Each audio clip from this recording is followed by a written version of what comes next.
Winter had turned the mountain base into a monastery of silence. Wind whistled through barbed fences, and the shadows of watchtowers stretched across the snow like black ribbons. Frozen pine needles piled along the asphalt edges, cracking under boots. The metal, Fort Rhyme, sign glistened under a thin sheet of ice, every sunrise turning it into a dull blade for a few seconds before fading again. When the convoy arrived, steam rose from the engine like milk in the -20 air. The back door opened. The first to step down was a young man, skin almost translucent, eyes the color of cold glass, eyelashes pale as frost. He pulled his hood halfway up and swung his rucksack over one shoulder. A long rifle case hung against his leg, quiet as his breathing. "Name?" asked the gate sergeant, breath forming a gray cloud. "Leon Halden," he said. No tremor, no hesitation, as if cold itself were a language he already knew. Behind him, 2 soldiers had taken shelter from the wind in the checkpoint's blind spot, whispering fast between short bursts of laughter. "Pigment 0, morale 100, one said. "Built-in snow camo," snickered the other.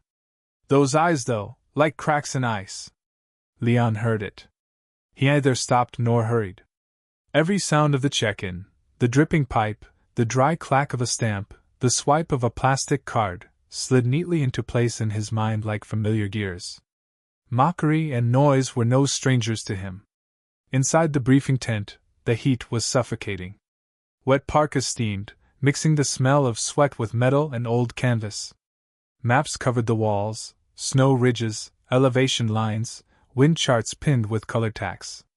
A cluster of soldiers stood in a semicircle, half curious, half dismissive. "All right," said Sergeant Kade, mid-40s, a face carved by wind and patience. "New spotter. Halden. No call sign yet." His gaze hardened. "You'll earn one if you last a week." Someone in the back muttered, "If he lasts?"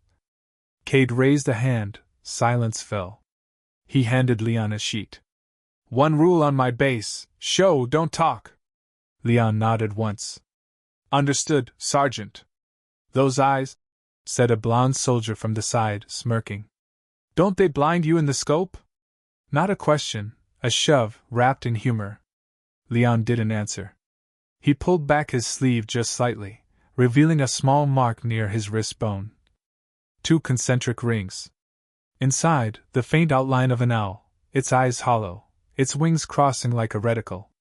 Beneath it, 2 diagonal lines, hand-drawn, clean, deliberate.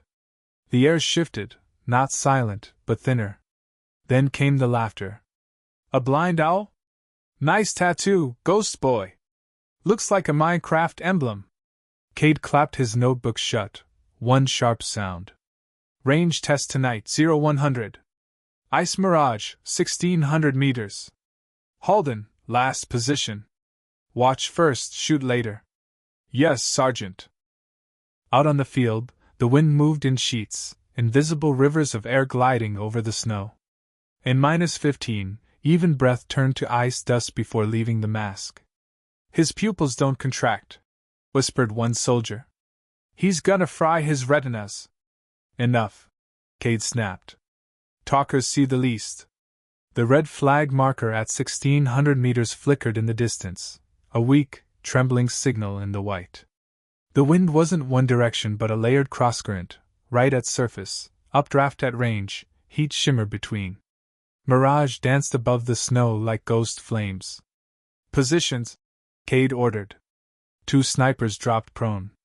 Assistants read wind, clicking data into small calculators, fast and mechanical. "-19 Celsius, 1.3 mils right," said one.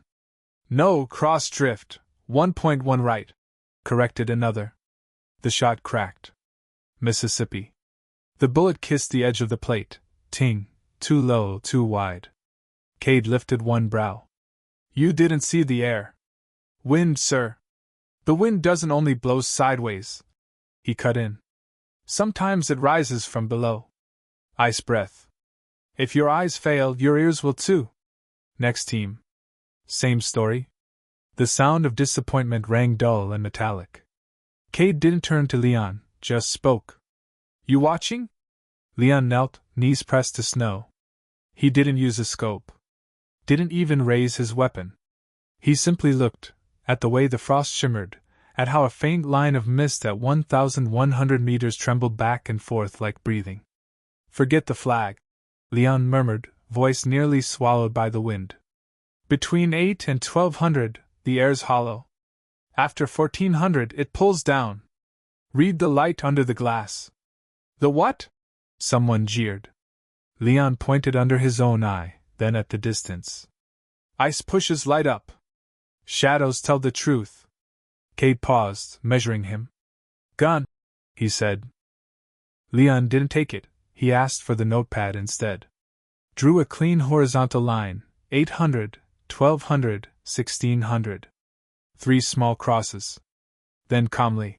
1.2 right, half mil down. Send it on your third breath. The shooter hesitated. Kade's stare froze him into obedience.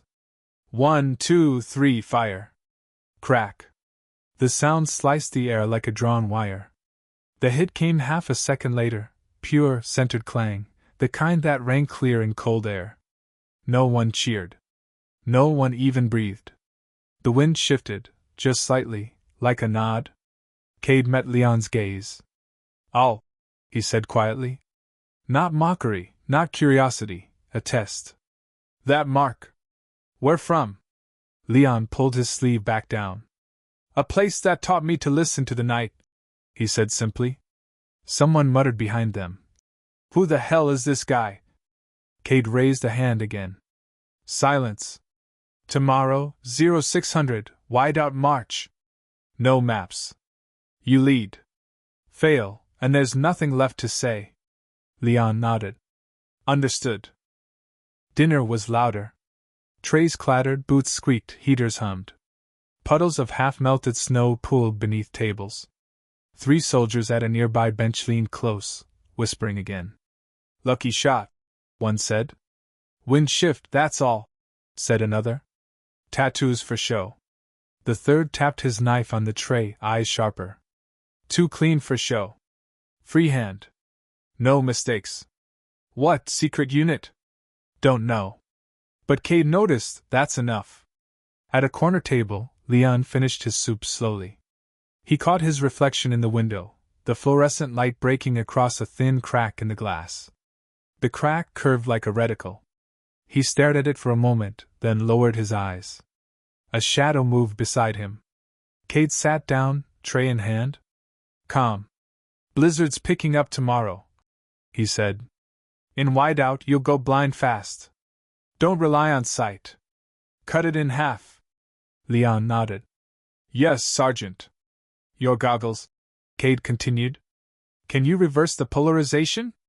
I can, said Leon. It'll keep the pupils wide. But light still talks around the edges. Kade considered that answer. Name? Leon. Call sign?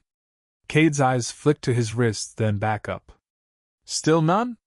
It'll come, Leon said. Kade rose. It better. As he left, the whispers resumed. Leon ignored them. He placed the tray back, pulled his hood, and walked toward the exit. By the door, etched faintly in marker, was a small drawing, an owl with blank eyes. Worn, half erased, but still there. He paused. Didn't touch it. Just looked. Then stepped into the corridor's cold. The bass changed voices at night. Generators hummed low, snowplows droned in the distance, frozen metal ticked as the temperature fell. In the dim of the barracks, Leon sat alone, staring at the tattoo. In the cold, black ink looked darker, sharper. He closed his palm over it, feeling a faint sting, memory, muscle reflex, something older than thought. The rhythm of breathing. The patience of waiting. Through the window, no stars, only white. Outside, the whiteout had begun, sky and earth fused, horizon erased. Nights like this, even silence sounded like breaking snow. He counted quietly in his head, 100, 200, 800 meters. 1,400, the air pocket, then counterwind. He touched the tattoo once, 2 rings, 1 owl, 2 lines. Tomorrow, he whispered. Less sight. More listening. He lay back. The crack on the ceiling curved like half a scope ring. Kade's voice echoed, You'll need it.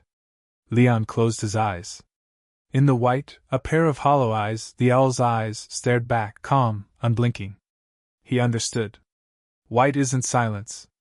It's the loudest camouflage in the world. Outside, the storm thickened. Inside, something unseen began to move, not wind, not fear, but fate. Somewhere far beyond the snow and static, another scope was watching. And deep in the base's forgotten records, one word lingered, whispered like a ghost. Silver eyes. Leon drifted into shallow sleep.